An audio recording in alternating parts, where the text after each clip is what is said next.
นางงามเพิ่นนี่อ๋อไปไสลูกอยู่ไสลูกอยู่ไสเอาอาหารเสริมอีกพุ่นน่ะเบิ่งนู้เอื้อยเพิ่นมาเอาใจขนาดถึกเท่าไหร่เดือนก่อนเอากันรวมทั้งหมดหามันนั่นตัวเดือนก่อนมันสิมีตัวค้างจ่ายแล้วก็มาบวกตัวนี้แล้วก็ออกมาเป็นตัว2 เดือนแล้วบัดนี้2 เดือนละ30,000เท่าไหร่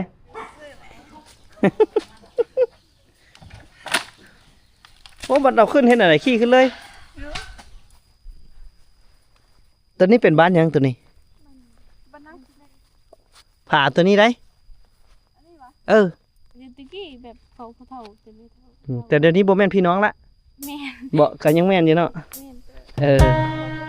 แล้วคือแบ่งเป็นกั้นเครื่องกลางหน้าไว้ซะคือบ่แบ่งแบบให้มันติดกันเลย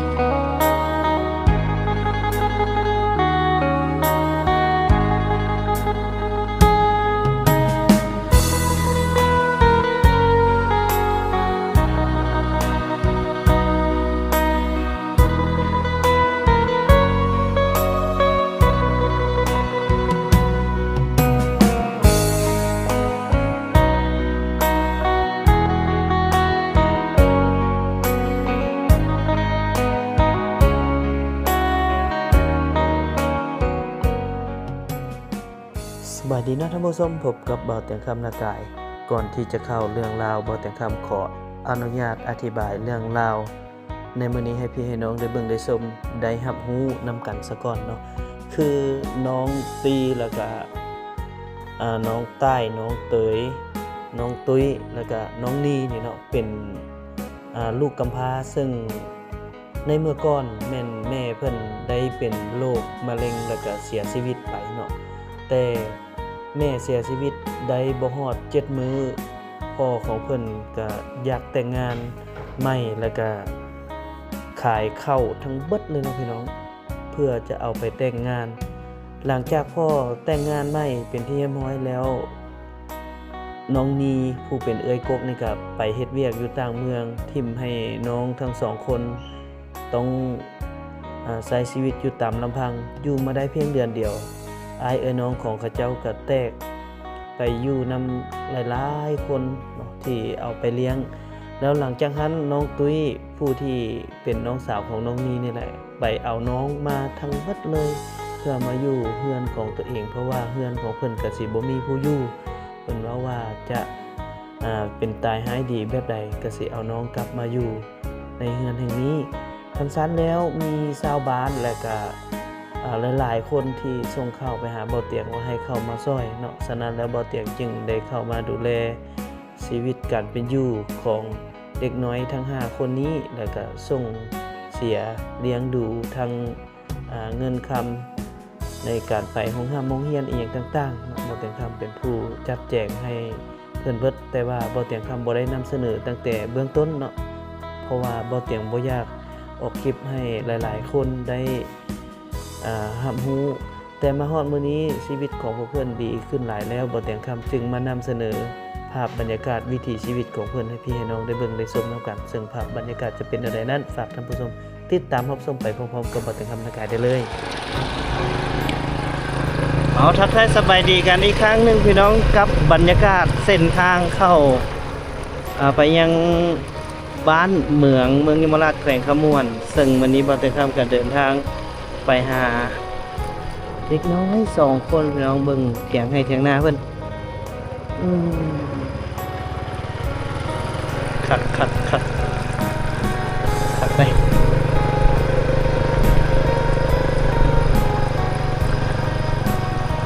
บรรยากาศทุ่งนายามนี้ก็ใกล้จะเริ่มเป็นสีเขียวจนเบิดละ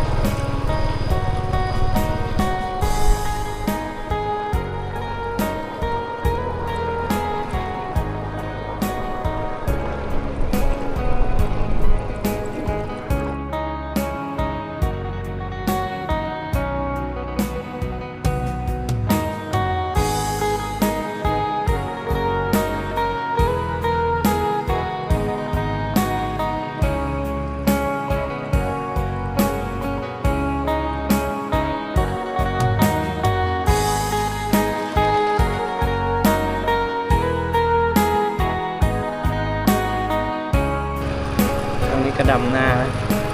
อู้งามแฮง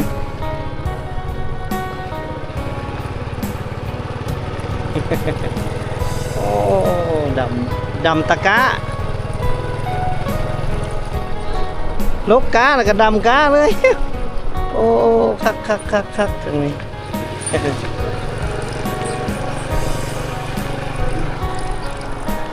งามพี่น้องเลยบ้านนี้ฮะงามแฮง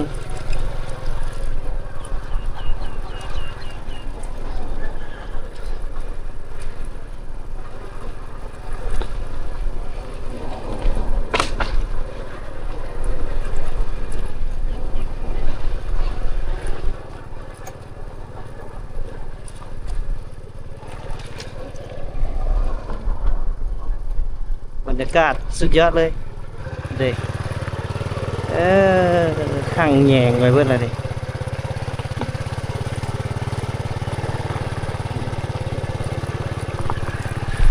ตื่นเด้อนอนเด้อลุกเด้อตื่นเด้อ พอเตียงมายามแล้ว โอ้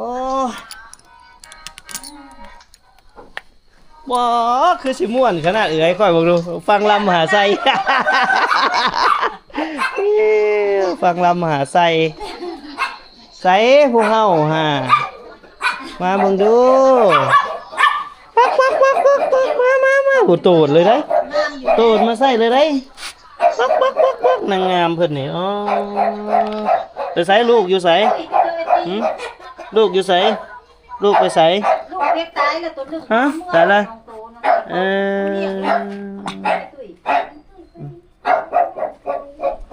ไปเล่นใบนั่น ไปแล้วบ่ มาถามป้าเว้นนี่ว่าป้าว่าไปในบ้าน อืม แล้วก็ปลูกปกครองแล้วคันว่าอยู่เพิ่นเขียนให้ก็ได้อ่ะนั่นอยู่เลย เขียนชื่อก็ได้แล้วอัน เพิ่นเขียนให้ เพราะว่าจังซี่อันเขาเจ้าทางเมืองเพิ่นให้มาเอารายชื่อเพื่อส่งเมืองสิส่งต่อให้เมืองเพิ่นสิซอยแล้วเขาก็ว่าโอ้ดีแล้วพอดีเขาไปร่วมกับเมืองเด้เมืองเพิ่นว่ามีแต่ส่งรายชื่อมาตอนนี้แล้วก็เพิ่นสิส่งต่อเลยหั้นนะตอนนี้เพิ่นไปไสแล้วลูก ไปเล่นใบนั่นน่ะ อยู่ไสทางแบงค์ ยมราชนี่แหละว่าป้าบอกว่าไปยมราชนี่แหละว่า ตาเพิ่นเพราะว่าเฮ็ดเส้นมันได้แล้วจำตาแล้ว จำตาตาแสง มีแต่มันเป็นตาจำอยู่ตาแสง ดีละพอดีเดี๋ยวสิท่าเอาแซดถามเพิ่นมาแล้วสิส่งไปให้เพิ่นเลยเอาอาหารเสริมอีกพุ่นน่ะเบิ่งนู้เอื้อยเพิ่นมาเอาใจขนาดเอาให้กินเลิศมาบ่ยันเมื่อยไปได้ค่าไฟจ่ายแล้วบ่ ยัง จักเดือนแล้ว ประมาณเดือนหนึ่ง2 เดือนเขา ถึก เดือนกี่หนึ่งยังประมาณแม่งนะ30ปลาย36เจ้านี่คือเจ้ามาเก็บ เอ้ยน้องเดี๋ยวอีหลีบ่นี่แท้เอ้ยน้องเดี๋ยวอีหลีบ่คือเดี๋ยวสิบ่ จ้อยลงมันบ่จ้อยลงแล้วก็ดำขึ้น ไม่ดำน้ำเป็นเขตหน้าดำเลยแท้นี่ เพิ่นจ้อยช่วงนี้เพิ่นจ้อยดีจ้อยลงเป็นอะไรกินข้าวบ่แซ่บนอนบ่หลับหรือเฮ็ดเวียกหลาย อยากลาย แม่นบ่จ้อยลงเนาะจ้อยอีหลีเปลี่ยนใหม่บัดนี้ชื่อน้องจ้อยดำ รายชื่อเตรียมส่งเพิ่นพอดีทางเมืองเพิ่นติดต่อประสานงานมาแล้ว เดี๋ยวคันบ่ทันได้เฮ็ดหยังก็ถ่ายรูปมันไว้แล้วแหละเดี๋ยวสิถามเพิ่นว่าประกอบเอกสารหยังแน่เอาเอกสารของเมืองเอาเอกสารของเมืองหั้นนะเดี๋ยวสิถามเพิ่นเดี๋ยวสิส่งรายชื่อจดเดี๋ยวสิถ่ายเอาสัมมโนนั่นแหละเดี๋ยวถ่ายเอาสัมมโนแล้วส่งให้เพิ่นเพราะว่าให้เพิ่นไปเสนอทางเจ้าเมืองให้ให้เพิ่นนำส่งไปเพิ่นก็เห็นดีละ พอเตียงไปเว้าแล้วเห็นดีละจ้อยคือป่วยนี่แหละตุ้ยแท้ แต่บ่ได้ป่วย บ่ได้ป่วยเนาะแต่จ้อยลงเนาะหรือว่ารักษาตัวเองหลายขึ้นออกกำลังกายหลายขึ้นสิบ่ลดน้ำหนักเอ้ย เฮ้ยลากจานบ่ได้ไร ให้ติตัวอย่าไปลาก3ได้ นักคอยบ่ได้ลาก เคยครับ อย่าลาก3ได้มันเพ่แล้วบ่ แม่นแพ้สิ แล้วเลยได้ ตายสิครับ บ่แม่น พี่น้องสองไอ้น้องแต่ว่าลอยมาตลอดเพิ่นว่าเพิ่น พอเตียงมันนี่กำลังกดเพื่อนนะ เอาก็ดีละบ่เขาจังฮู้ว่าคนมันเอามาแล้วนอนอยู่ซะบ่มายังบ่ได้ถึงจุด เพิ่นว่าเพิ่นขี้ร้ายมาถึกตอนบ่ได้แต่งว่าขี้ร้าย ที่ไรเนี่ย เอ้าเพิ่นขี้ร้ายเอาจังซี่อันค่าไฟหาถึกทั้งเบิดเท่าไหร่ค่าไฟฮะบ่ อีเตียวว่า36,000ไม่ซ้ำ แล้วเดือนก่อนเด้ เขามาแล้วเก็บพี่แล้วบ่เขามา ใช้บินไฟใช่นะ มื้ออื่นเจ้าเอามาให้บินไฟให้ เราก็เฝ้ามาว่าสิโอน บ่ได้เบิ่งเลยว่า อันใน2เดือนโฮมกันน่ะมันถึกเท่าไหร่ เดือนก่อนเอากันรวมทั้งหมดน่ะบ่เนาะตัว เดือนก่อนมันสิมีตัวค้างจ่ายแล้วก็มาบวกตัวนี้แล้วก็ออกมาเป็นตัว 2เดือนแล้วบัดเดียว 2เดือนละ 30,000เท่าไหร่เอาก็ถึกเลย 36 เอาก็ถึกก่อ ใบ ถึกถือว่าถึกได้หั่นแหละ กระทึกเอาแรกเฮาเอาเนี่ย บอกมันเป็นน้ำบางเดือนก็ถึงบางเดือนก็แพง บางเดือนก็60ปลายพันเนาะ เบิ่งเดี๋ยวจ่ายให้เด้อเดือนนี้เด้อเอาจ่ายให้เลย50,000 เลย จ่ายค่าไฟ เอายังเรียกนาเฮายังหยังแน่ยังใส่ปุ๋ย เลย เดือนได้ใส่ปุ๋ย มีำ มันใหญ่อีกพุ่นแล้วเนาะมันใหญ่อีกจักหน่อย กับมันมีฝนตกนี่ เป็นอะไรละเข้านากันนะ พาเราออกไป เขาหน้าสิงามเลย เล่นรถจักรกัน อืม ที่นั่นก็ได้ เจ้าหัวหน้าพาไปเบิ่ง นี่ ไป ไปพาไปเบิ่งหน้าก่อนบ่ซันบ่ได้ปุ๋ยได้ เอาไปเจอจ้ะ เดี๋ยวพาไปเบิ่งหน้าเด็กน้อยเพิ่นพอดีเพิ่นเฮ็ดหน้าแบบหน้ายอดเอานะว่ามันสิงามเท่าใดตัวเสียดายแต่มันบ่มีเข้าเด้โอ้เบิ่งเด้ออย่าไปโตนคุมลายเด้อเห็นบ่โตนคุมลายแล้วมันเพเด้อ เขาบอกมันเท่เด้อันนี้เด้มันหักติลม ด่านมันไผเฮ็ดล้ม ตุ้ย เอ้ยตุ้ย บ่แม่นเฮ้ยจ้ะปิ้ง เอ้ยตี้บ่ใส่มันแตกบางใดลูก มันบ่ได้แตกมันเบี้ยว มันเดียวอย่ามันค่อยรักษาเอาเด้อรักษาเอา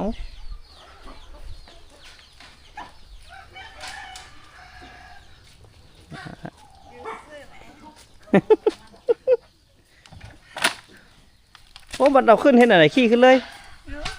ขี่ขึ้นเลยไปเดี๋ยวเราไปเบิ่งหน้าน้องข้าเจ้าไปเบิ่งหน้าพี่น้องไปเบิ่งว่าหน้าแล้วเพิ่นสิงามเท่าใดหน้ายอด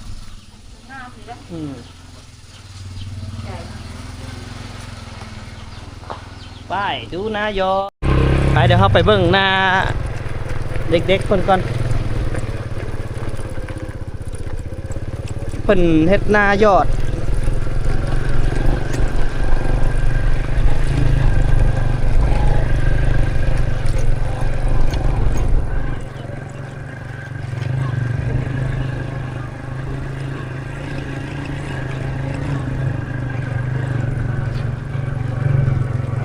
นี่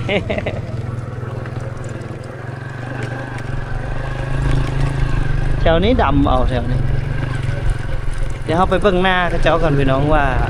แต่ละปีนะข้าเจ้าก็สู้ชีวิตด้วยตัวเองนะ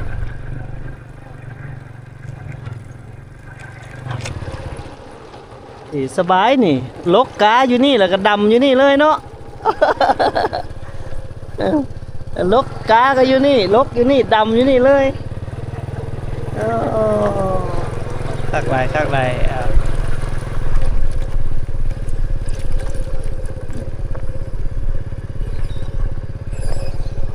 บรรยากาศแถวนี้นี่งามงามแห้งพี่น้องธรรมชาติงามอีหลี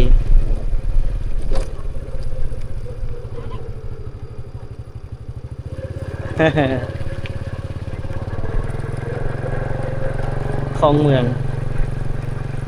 พระเจ้าก็กำแพงใส่ให้หน้าพระเจ้าพักขนาดเลย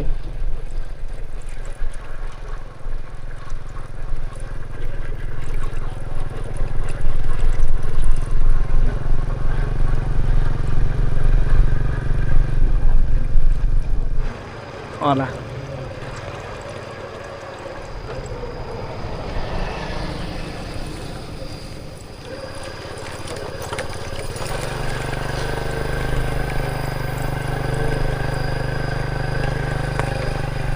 โอ้ทางเขานาทุกคนตัดเอง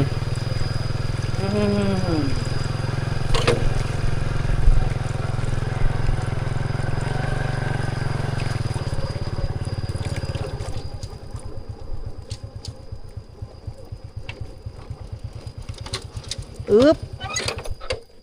โอ้คักเนาะคักเนาะบรรยากาศอะไรเนาะ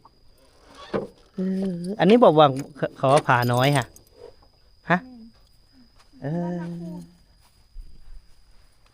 ตัวนี้เป็นบ้านยังตัวนี้ผาตัวนี้ได้ผาบ้านนาขี้เล็กวะ ผู้ผาน้อยเลยน้อย ไปอย่ามาเบิ่งทางนี้ดู ไปเบิ่งทางนั้นก่อนว่าตัวทางนั้นมันจะงามกว่า ใส่ไปเบิ่งตัวงามก่อนจะมาเบิ่งตัวขี้ร้าย แกก็ถ่ายเอาอีกตัว บ่ถ่ายเอาเจ้านี่ ตัวนี้มา โมเมนต์ตัวนั้น ตัวนี้ของกระเจ้าบ่ แม่น เอาตัวสรุปแล้วแม่นหรือบ่แม่น ตัวนี้โมเมนต์นะ เอาตัวนี้บ่แม่นถามเมื่อกี้คือว่าแม่น ตัวนั้นนะ เอามันคือห่างกันแบบไปนั่นนี่ซะนะหน้าเธอเจ้านะ ทำแบ่งออกคนเดียว แบ่งออกจากเดียว เอาแบ่งให้ไผ แบ่งให้แบบพี่น้องเดยวตะกี้แบบเขาเท่าแต่ไม่เท่า แต่เดี๋ยวนี้บ่แม่นพี่น้องละ แม่น บ่ก็ยังแม่นอยู่เนาะ แม่น เขาผู้เท่าผู้เท่า เอาคือแบ่งเป็นกันเครื่องกลางหน้าไว้ซะคือบ่แบ่งแบบให้มันติดกันเลยแต่พ่อแม่พุ่นเนาะสิเอามาเบิ่งทางนี้พี่น้อง หวานเอาได้เนาะตอนหวานเอาเป็นเพราะว่ามันเปียกมันหยอดไม่ได้ดิ ตัวนี้ก็แม่นเขตนี้มันบ่ เห็นนี่เหรอคือนี่ ตัวให้นี่เด้ แม่นบ่เลยนี่ ตัวนี้ว่าน แม่นมันหยอดไม่ได้ ก็เลยว่านเอาถ้าเบิ่งว่ามันยังสิแตกก่อบ่เนาะถ้ามันแตกก่อก็คือสิดีเป็นหน้าขี้ทรายเนาะเป็นหน้าทรายคันยอดแล้วมันสิเป็นแบบนี้เป็นบ่มันสิเป็นแถว นี่ใส่หยอด ตัวนี้ว่าให้ยอดเอาให้ยอดตัวนี้มันคือบ่เป็นระเบียบซะ บ่เขาหยอดไปทางนั้น ผู้เด้มันก็เป็นระเบียบอยู่นี่อันนี้คือหน้าที่เพิ่นยอดเนาะ มันก็สิประมาณนี้ แต่ถ้าคุณมันก็เป็นก่อเป็นแล้วอยู่ได้ เดี๋ยวไม่ได้เนาะ เริ่มเขียวโอ้คันฝนมาอีกบ้านหนึงนี่ผู้ดีงามเลยนี่เนาะ คุยได้คันน้ำเนาะ เร่งเลยแมันบ่คันว่าน้ำมานี่เอาปุ๋ยมาเร่งเลยแมันบ่ ต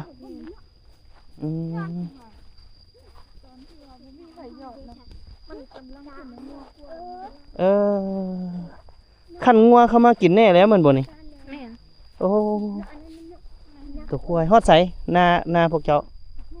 มีจักให้นี่เดี๋ยว1ให้นี้3 4 5ให้เนาะแล้วนี่เนาะตัวพุ่นบ่แม่นแมันบ่ ใส่หน่อยให้อันนี้ ตัวที่ยอดนี่แม่นเบิดแม่นบ่ แล้วก็ฝากนั่น ฝั่งนั้นตัวยอดให้แม่นเบิดฝั่งนั้นก็แม่นบ่โอ้สมพอ มึงคือมันสิติดภาคเลยแบบมันเหลืองอยู่ ตอน มันขาดน้ำซื่อๆดอก มันแดด แล้วมันบ่ทัน ต ได้ อน มี มัน น้ำ ขึ้นใหม่เนอะเขียวอ้วนกว่านี้อีก อืม งัวควายกินเนี่ย เดี๋ยวควายกินคันอันนั้นมาคันว่าคันน้ำมาฝนมาแล้วมันก็สิงามขึ้นก็งามอยู่ได้นี่งาม แล้วใส่ปุ๋ยได้มันนี้ งามอยู่ได้พี่น้อง วันนี้ก็สิเริ่มคันว่าน้ำมาฝนมาก็ใส่ปุ๋ยเนาะไปเดี๋ยวไปเบิ่งอีกฝากหนึ่งก่อนพี่น้องชุดนี้นี่หน้าของพวกเพื่อนก็จะมี1 2 3 4 5ให้เนาะแล้วก็6ให้น้อยเนาะ แล้วก็ให้นั่นอีก อันเถียงนะของไผของเพื่อน ฟองพระเจ้า สรุปแล้วหน้าไทเจ้านี่บ่มีเถียง แดดลงแล้ว ลงแล้วใส เด้มันเป็นป่า บนป่านะฮะ แม่น เป็นน้ำบ่แม่นพาผู้เฒ่ามาต้มดุบ่ กินพวก เออ กิน เบิ่งมาหยังให้อันตุ้ยเบิ่งดูข้าวแป้งบ่ทั่วบ่แม่นบ่ไปตัวซื่อๆ ตัวซื่อๆไปเดี๋ยวไปเบิ่งทางพูนต่ออีกพี่น้องทางนั้นจะเป็นบ้านขี้เล็กเนาะ ยอดลาบลาบ เออ บ่ออกจังซี่เห็บฮอนยอดลาบ ยอดล่านี่คือยอดตำหลัง ยอดซ้า แบบนี้ ยอดซ้าเกินไปมันระบ่ออกเนาะนี่ให้นี่ก็บ่ออกนี่ มันเป็นสิว่าจังไดมันเป็นหน้าขี้ทรายอะนะมันมีแต่ทราย ยอดนี่จักปีละหากับปีนี้เอาลองเบิ่งว่ามันสิได้เข้าซ้ำกับเฮ็ดดับบ่จักล้านก็จางเขายอดน่ะ3 ล้าน อันนี้ก็หัวควายกินให้นี่ เออ งามกว่าหมูเลย อันนี้ก็แม่นแม่นบ่นี่อืมใส่ให้ได้เขียนให้ได้ เรียนให้นี่ลูกมา โอ้เขียนให้นี้โอ้ยนาเนี่ยคือมาแบบสลับซับเปลี่ยนกันแบบนี้เลย อันนี้ก็หากับแบ่งสองปีลังนี่จ้ะ เออแล้วตัวนี้นี่ให้ไผ ให้ป้า ให้ป้าแล้ว ให้ป้าลงไปนี่สิ ใส่สองให้นี้มันบ่ให้3เจนี้กับตัวนี้ก็งามอยู่3ให้ปะกับให้นี้ แม่นบ่เลย3ให้ตัวน่ะแสดงว่าเป็น5ให้เนาะทางนี้เนาะอืม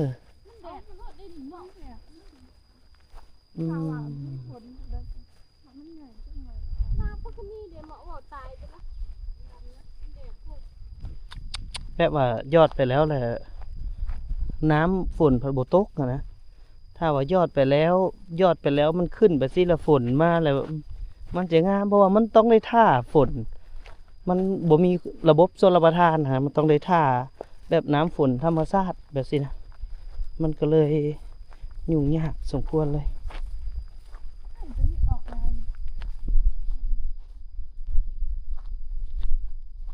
อืม ยอดหลังสิออกมันสิบ่ออกเลย บัดแล้วนี่แหละเป็นของไอ้น้องมันบ่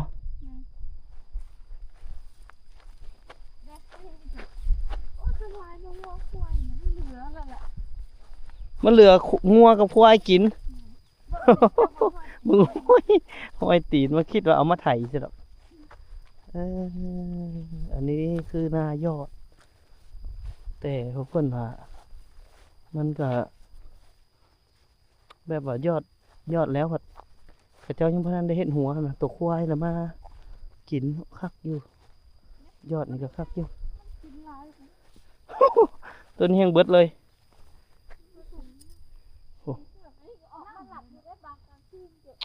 กลางคืนยังมีนะพ่อเตียง โอ้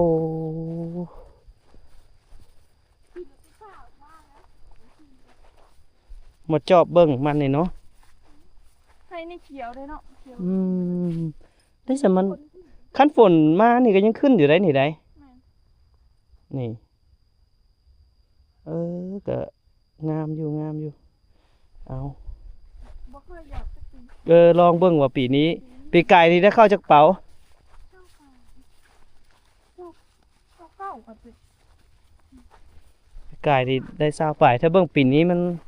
สิได้หลวงหลายส่ำใดเนาะเดี๋ยวสิถาม ระหว่างอันเฮ็ดนายอดกับนาดำเฮ็ดตัวใดดีกว่า ยอดสบายบ่ ยอด หมอ นะ บ่ห้าดำถึงคน ความงามของข้าวติที่เว้านี่บ่ฮาวดำนี่ บ่หยอดปีนี้งามอยู่ลองเบิ่งนะปีนี้นะ ลองเบิ่งว่าผลผลิตเฮาสิได้บ่เนาะถ้าว่ามันใกล้เคียงกับอันนาดำปีกายนี่ก็แสดงว่าเฮาต้องได้มารักษาควายในอนาคตอันบ่เพื่อบ่ให้มันกินข้าวเฮานะ ขนาดค่ำมันยังออกอีกหัวงวกอ่ะ สิเนาะ มาปลุกเฮือนไว้อยู่นี่มาตูบนอนอยู่นี่เลย ให้นางนี้มาเฝ้า ยังขอเจ้ายังเพิ่นดำ ว้าย ใครสนใจมาเลย คือบอกผู้เบาเท่าย่านเขาบ่มีแฮงวะ เขาบ่มีให้ บ่มีแฮงไหลควายแม่นบ่ หน้าดำนะช่วงนี้นะ ย่านเขาบ่มีแฮงไหลควายเพิ่นเนาะขณะผู้เบาเท่ามาเอาที่จริงก็หน้าเขาเจ้าก็มีหลายให้สมควรอยู่ก็สมกับไอ้น้องเขาเจ้าก็พอกุมกินเนาะก็พอกุมกินอยู่สามารถเอาผัวแล้วเลี้ยงกุมได้นะเนาะน้องนี้เนาะ เอาเป็นกำลังใจให้น้องๆพวกเพื่อนพี่น้องเพราะว่าเขาเจ้าก็สู้ชีวิตอีหลีมีแต่ผู้หญิงเบิด5คนเลยเนาะบ่มีหัวหน้าครอบครัวใน2เอ้ยน้องนี่แหละบ่ฮู้ผู้ใดสิเป็นหัวหน้าผู้ใดบ่ฮู้เลยผู้ใดก็เป็นหัวหน้านํกันดูแลซึ่งกันและกันนั่นแหละจังไดก็เป็นกำลังใจให้พวกเพิ่นตุ้ยก็เตรียมถ้าแล่นเอกสารแล้วก็อาจจะได้ไปเรียนวิชาชีพตึมเพราะว่าจังไดก็ว่าช่วงพักนี่แหละรอท่านี่แหละสิไปเฮ็ดเวียกพอได้เงินก่อนเนาะเปลี่ยนกันอยู่นี่สองไอ้น้องเปลี่ยนกันอยู่ผู้นั้นจะได้ เอื้อยกับน้องได้บ่ บ่คืออีหลีได้อีหลีอย่าคือหยังไรบัดนี้ฮะเอาเป็นกำลังใจให้ข้าเจ้า2คนพี่น้องเอ้ยในการสู้ชีวิตเนาะหลังจากที่พ่อแม่บ่มีแล้วก็ยังแต่อ้ายเอ้ยน้องข้าเจ้าต้องได้ดูแลดิ้นรนสู้ชีวิตด้วยตัวเองก็เว้าตามความจริงแล้วคันบ่เตียงบ่เข้ามานี่ก็บ่ฮู้ว่าเขาเจ้าสิเป็นจังไดเนาะตั้งแต่บ่เตียงเข้ามานี่ก็ชีวิตเป็นจังไดเปลี่ยนแปลงหลายบ่ เลย เปลี่ยน เปลี่ยน อื แปลง ม มา ใครขึ้นมีหลายสิ่งหลายอย่างที่ว่ายังพอพึ่งได้เนาะ เลย ตอนที่บ่เตียงบ่ทันได้เข้ามานะเขาเจ้าจนบ้านเมืองจนบอกว่าให้เข้ามาเบิ่งเขาเจ้าแด่นะเพราะว่าเขาเจ้ายังแต่ผู้หญิงจนเบิดเลย มาอยู่ใกล้กันได้ดูโอ้ยเมื่อย งามน่ะ โอ้ยบ่งามก็ได้อยู่สำนี้น่ะบ่เป็นตาทิ่มแล้ว อันนี้ถามจากความรู้สึกของเอ้ยน้องเลยเนาะต่างหน้าเอ้ยน้องทั้ง5คนตั้งแต่บ่เตียงเข้ามานี่เป็นอะไรรู้สึกจังได๋ รู้สึกดีใจที่มีคนเข้ามา ชีวิตเฮาเปลี่ยนจากตอนนั้นหลายบ่ เปลี่ยนลาย ตัวใดที่มันเปลี่ยน มีคนให้คำปรึกษา เลย แล้วก็ได้กินอิ่ม เลย ถึงจะยังกินบ่แซ่บนุ่งบ่งามแต่ก็พอแต่ว่าได้กินอิ่มนุ่งอุ่นพี่น้องเอ้ยก็หลายสิ่งหลายอย่างที่ได้มาเนาะแล้วก็เฮ็ดให้กับเจ้าสะดวกสบายขึ้นตื่มบ่ว่าจะเป็นน้ำสร้างเนาะ เลย ห้องน้ำสำคัญเลยก็คือห้องน้ำนี่แหละถ้าเฮาบ่มีห้องน้ำนี่ก็โอ้มีแต่ผู้หญิงบ่จักแนวสิเฮ็ดเลยเนาะลูกเนาะแล้วก็สะดวกขึ้นมาอีกน้อยหนึงก็คือมีรถไฟฟ้ามาใช้มันก็จำเป็นไปใส่ซุมื้อนี่ก็สิย่างไปมันก็บ่แม่นละบ่คือละเนาะ อันที่สำคัญเลยก็คือ ได้รับโอกาสในการเรียน เลย ตัวนี้พวกเจ้าก็ต้องเอาโอกาสนี้ไว้ เพราะว่าการซ้อยมันก็บ่อาจจะบ่ได้ซ้อยไปตลอดชีวิตเนาะมันก็มีมาแล้วก็มีดับอาจจะด้วยเหตุผลใดก็แล้วแต่ในช่วงที่บ่เตียงยังซ้อยนี้ให้พวกเจ้าตั้งใจแล้วก็บ่ให้รอท่าเพียงแต่การช่วยเหลือให้พวกเจ้าบุกบืนเนาะ